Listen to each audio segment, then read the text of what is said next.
Hello दोस्तों, यदि आप खाना फ्राई करके बनाते हैं और यदि एक ऑयल में आप खाने को बार बार फ्राई करते हैं जिसे रीयूजिंग बोलते हैं, ये रीयूज्ड ऑयल किस तरह से बॉडी को नुकसान करता है आज इस बारे में बात करेंगे। ये रीयूज ऑयल जितना आप सोचते हैं उससे कहीं गुना ज़्यादा आपकी हेल्थ के लिए नुकसानदायक है। और एक सेंटेंस में बताऊं तो ऑयल को कभी भी रीयूज नहीं करना चाहिए। अलग अलग तरह के ऑयल्स में किस तरह का ये प्रॉब्लम क्रिएट करता है और किस किस तरह से ये आपकी हार्ट को और हेल्थ को अफेक्ट करता है, ये सारी चीजों पर आज हम बात करेंगे। आज का टॉपिक रीयूज्ड ऑयल पर है। एक कॉमन प्रॉब्लम है जो कि काफी ज्यादा इग्नोर किया जाता है, आज इस बारे में समझने का प्रयास करेंगे।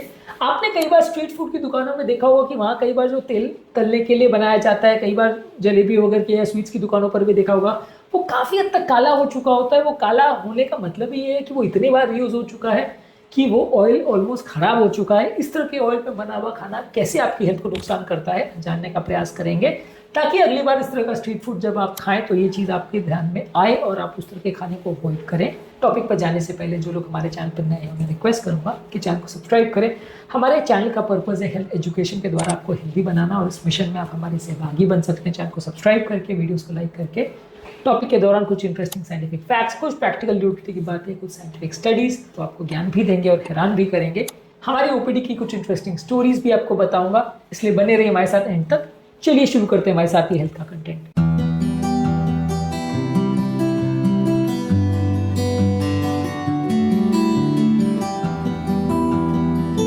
क्या आपके परिवार में कोई व्यक्ति रीयूज ऑयल यूज करता है? क्या आपने इस तरह का रीयूज ऑयल से बने स्ट्रीट फूड्स को कभी खाया है और इस चीज को नोटिस किया है कि वहां पे ऑयल कितना काला होता है? कमेंट सेक्शन में लिख के हमें बताएं। रीयूज ऑयल जब करते हैं तो उसके अंदर कुछ ऑक्सीडाइज कंपाउंड और फ्री रेडिकल्स बढ़ जाते हैं जो कि हमारी हार्ट की और नलियों की इनर लाइनिंग को डैमेज करते हैं और कोलेस्ट्रॉल जमा होने की या बनने की प्रोसेस को कई गुना बढ़ा देते हैं। तो अक्सर कई बार लोग बोलते हैं ना कि मेरा तो कोलेस्ट्रॉल लेवल नॉर्मल है और फिर भी मेरे को हार्ट अटैक क्यों आया। तो उस जैसे लोगों में ये रीयूज्ड ऑयल एक इंपॉर्टेंट फैक्टर हो सकता है, जो कि कोलेस्ट्रॉल लेवल्स तो भले में बढ़ाए या ना बढ़ाए, लेकिन ओवरऑल ये नलियों में जो ऑक्सीडाइज कोलेस्ट्रॉल है उसको बढ़ाता है, ऑक्सीडाइज कंपाउंड ज्यादा बनाता है कि इनर लाइनिंग को डैमेज करते हैं, जिसकी वजह से कोलेस्ट्रॉल नलियों में ज्यादा जमा होता है। 2019 में एक स्टडी पब्लिश हुई थी जहां पर बताया था कि रीयूज ऑयल की वजह से लिपिड पर ऑक्सीडेशन के जो मार्कर्स है वो 60% तक बढ़ सकते हैं और ये डायरेक्टली आपकी नलियों को डैमेज करते हैं। इसके अलावा ये ऑयल्स में अक्सर ट्रांस फैट ज्यादा हो जाते हैं, क्योंकि ऑयल्स में जब थर्मल ऑक्सीडेशन होता है तो वो ट्रांस फैट बढ़ाते हैं और ये आपके बैड कोलेस्ट्रॉल यानी एलडीएल कोलेस्ट्रॉल को बढ़ाते हैं, गुड कोलेस्ट्रॉल को कम करते हैं। तो ये ज्यादा गर्म किए हुए ऑयल्स में ट्रांस फैट ज्यादा होते हैं और ये किसी को बताने की जरूरत नहीं है कि ट्रांस फैट्स हमारे हेल्थ के लिए कितने ज्यादा नुकसानदायक है। काफी कंट्रीज में तो उनको ऑलरेडी बैन किया जा चुका है। अनफॉर्चुनेटली अभी तक इंडिया में नहीं हुआ है, लेकिन होना चाहिए। जर्नल ऑफ न्यूट्रिशन में 2017 में एक आर्टिकल में बताया था कि थर्मली ऑक्सीडाइज ऑयल्स यदि आप 4 हफ्ते तक लेते हैं तो ये आपकी एलडीएल कोलेस्ट्रॉल को 15 से 20% तक बढ़ा सकता है। इसके अलावा रिपीटेडली जब आप ऑयल को हीट करते हैं तो इसमें एल्डिहाइड्स और ऑक्सीडाइज फैटी एसिड्स बनते हैं जो कि बॉडी के इन्फ्लेमेशन और सूजन को बढ़ाते हैं, जिससे कैंसर के होने का और हार्ट अटैक के होने का रिस्क कई गुना ज्यादा बढ़ जाता है। 2018 में जर्नल ऑफ क्लिनिकल न्यूट्रिशन में एक आर्टिकल में दिखाया गया था कि चूहों को जहां रिपीटेडली ये हीटेड ऑयल बार बार खिलाया गया था तो उसमें इन्फ्लेमेटरी मार्कर्स जैसे सीआरपी और टीएनएफ अल्फा ज्यादा देखने को मिले एज कम्पेयर टू जिन चूहों को ताजा तेल पे बनी हुई चीजें खिलाई गई या ताजा तेल डायरेक्टली खिलाया गया। इसके अलावा ऑक्सीडाइज ऑयल जो है आपकी इनर लाइनिंग्स को अफेक्ट करता है, आपकी नलियों को ज्यादा हार्ड और सख्त बना देता है, जिससे क्लॉट बनने की टेंडेंसी ज्यादा बढ़ जाती है। 2015 में एक आर्टिकल में दिखाया गया था कि जहां जो लोग ऑक्सीडाइज फ्राई ऑयल लेते हैं 2 हफ्ते तक भी लेते हैं तो वो जो फ्लो मीडिएटेड डायलेशन है जो कि एंडोथेलियल हेल्थ का एक इंपॉर्टेंट मार्कर है, वो सिर्फ 2 हफ्तों में भी खराब हो सकता है यदि आप इस तरह का ऑयल लेते हैं तो। इसके अलावा इनको ओवर कंज्यूम करने से आपका मेटाबॉलिक मार्कर्स बिगड़ सकते हैं और ओबेसिटी ज्यादा होने का चांस बढ़ सकता है। रिपीटेडली हीटेड ऑयल लेने से विसरल फैट डिपोजिशन, जो कि इंसुलिन रेजिस्टेंस और डायबिटीज का एक बहुत इंपॉर्टेंट मार्कर है, वो कई गुना ज्यादा बढ़ता है, यानी डायबिटीज और हार्ट अटैक का भी एक इंपॉर्टेंट रिस्क फैक्टर हो सकता है। इसके अलावा पॉली अनसैचुरेटेड फैट जैसे सनफ्लावर ऑयल और सोयाबीन ऑयल ये ऑक्सीडाइज जल्दी होते हैं और ये ज्यादा हार्मफुल कंपाउंड्स बनाते हैं एज कम्पेयर टू घी या कोकोनट ऑयल या तेल, जो अगर रिपीटेड यूज होते हैं तो भी ये इतने ज्यादा ऑक्सीडाइज नहीं होते। लेकिन पॉली अनसैचुरेटेड फैट्स जो काफी जगह पे रीयूज किए जाते हैं उसमें कई बार जो मैलोनल्डिहाइड करके एक टॉक्सिक कंपाउंड है वो 5 से 6 गुना ज्यादा होता है फ्रेश ऑयल के कंपैरिजन में। ये ऑयल का कंजम्पशन इवन 1-2 बार भी करें तो सेफ नहीं है, पर इनको अगर आप बार बार कंज्यूम करते हैं तो ये और ज्यादा नुकसानदायक होता है। जब इस तरह की प्रैक्टिस रोज ही होती है रोज ही उस तरह का खाना खाते हैं तो ये और ज्यादा नुकसानदायक हो जाता है। रीयूज्ड ऑयल आपकी प्लेटलेट्स की क्लॉटिंग फैक्टर्स को भी बढ़ाता है, जिसकी वजह से प्लेटलेट ज्यादा चिपचिपे हो जाते हैं, क्लॉट फॉर्मेशन का चांस बढ़ जाता है। 2017 में इस मामले में एक आर्टिकल में बताया गया था कि प्लेटलेट एक्टिविटी ज्यादा होती है ऐसे लोगों में जिसमें ऑक्सीडाइज्ड ऑयल ज्यादा यूज होता है। इसके अलावा ये रीयूज ऑयल बॉडी का एंटीऑक्सीडेंट डिफेंस सिस्टम को खराब करता है, जो कि बॉडी को ऑक्सीडेटिव स्ट्रेस से बचाता है। और जो हेल्दी वॉलंटियर्स इनको खा रहे थे उसमें स्ट्रेस मार्कर्स 25 to 30% ज्यादा देखे गए थे। हैबिचुअली जब आप इसको कंटिन्यूसली रीयूज्ड ऑयल यूज करते हैं तो वो आपकी नलियों के माइक्रोवैस्कुलेचर को डैमेज करता है और कई तरह के पेन्स और प्रॉब्लम्स करने का उसमें ज्यादा चांस रहता है। कई बार इसके रिस्क को लोग अंडर एस्टिमेट करते हैं क्योंकि लोग को लगता है कि ऑयल की स्मेल ठीक आ रही है मतलब ठीक है, कलर ठीक आ रहा है मतलब ठीक है।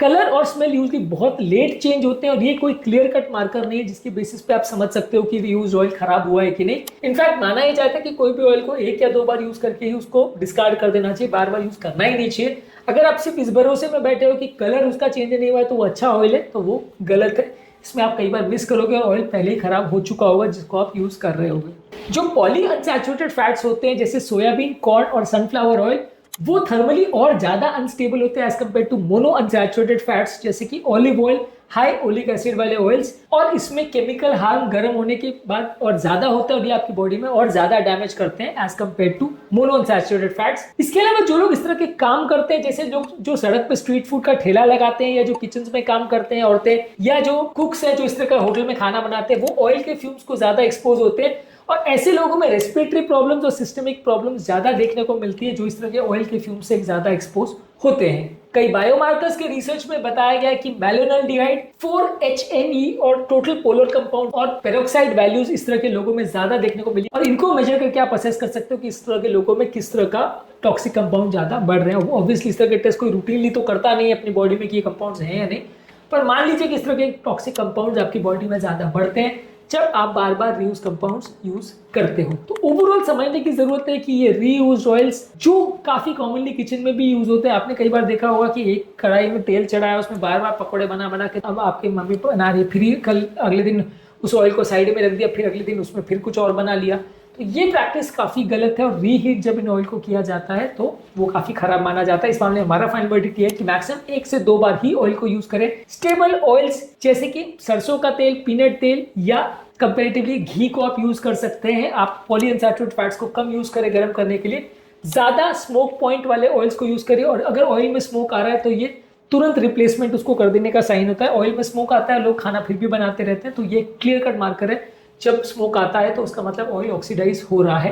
कंपैरेटिवली छोटे छोटे बैच में खाने को फ्राई करें, यानी कि एक बार में खाने को बहुत ज्यादा क्वांटिटी में आप फ्राई मत करें और बहुत मल्टीपल बैचेस में उसको फ्राई ना करें। इसके अलावा ऑयल को फिल्टर भी करें, ये एक टेम्पररी सोल्यूशन है, परमानेंट तो नहीं, लेकिन फिल्टर करने से भी फायदा होता है।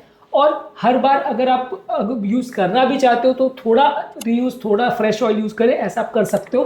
पर आइडियली हमारा रिकमेंडेशन तो है कि यदि आप हेल्थ के साथ कॉम्प्रोमाइज नहीं करना चाहते तो इस तरह के ऑयल को डिस्कार्ड ही कर दें और हर बार नया ऑयल ही यूज करें तो ज्यादा अच्छा है। आज के टॉपिक में हमने बात करी रीयूज ऑयल किस तरह से आपकी हेल्थ को नुकसान करता है। उम्मीद करूंगा कि आज के टॉपिक में कुछ नई बातें जानने को मिली होगी। जो लोग हमारे चैनल पर नए हैं मैं रिक्वेस्ट करूंगा कि चैनल को सब्सक्राइब करें। हमारे चैनल का पर्पज है हेल्थ एजुकेशन के द्वारा लोगों को हेल्दी बनाना, और चैनल को सब्सक्राइब करके हमारे हेल्थ मैसेज को लोगों तक पहुंचाने में आप हमारी मदद कर सकते हैं। आपके कमेंट्स हमें जानने में मदद करते हैं कि आपको हमारा कंटेंट कैसा लग रहा है, प्लस हमारे लिए मोटिवेशन और इंस्पिरेशन का आप काम करते हैं। इसलिए वीडियो को देखते रहिए, शेयर करते रहिए और हेल्थ के सफर में आगे बढ़ते रहिए।